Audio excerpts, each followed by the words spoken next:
does that work for Danielle? Well, the first thing you have to do is you just pay attention. You just have to pay attention to how you feel and what you think. And it's almost this like metacognition that you have to kind of take part in, and you have to start observing the world around you.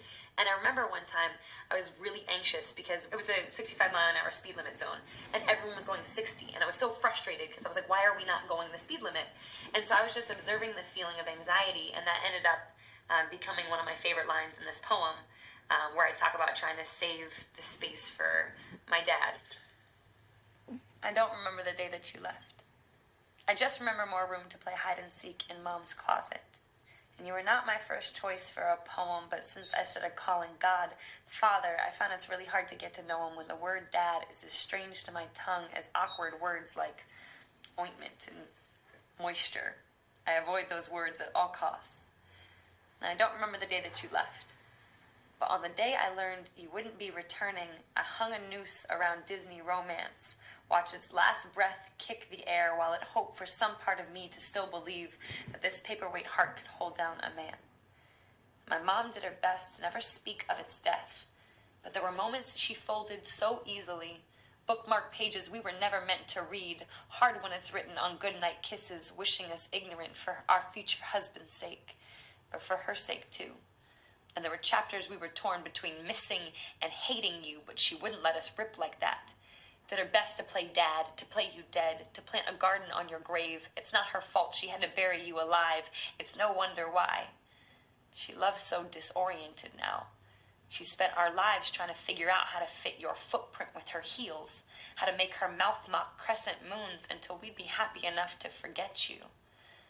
But I still have this faded gray t-shirt you brought us back from a trip.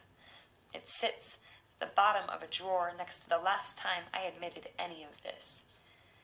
And on some days, when I'm feeling particularly not like me, but more like a human okay with things less than perfect, I'll hold it to my face and pretend I remembered what you smelled like, that I knew who you were back then.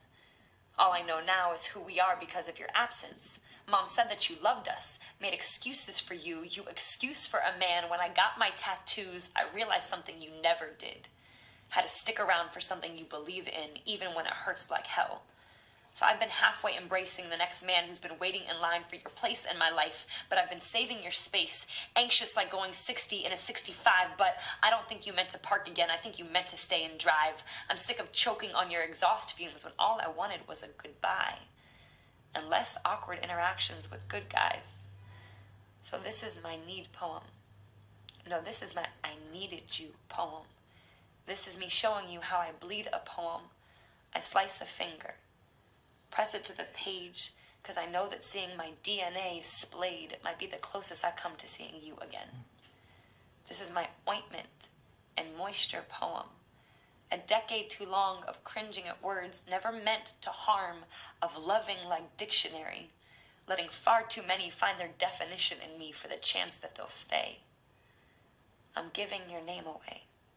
So when I pray, I can call God Dad without feeling that draft in my heart from the door you left open and unlocked. I don't remember the day that you left.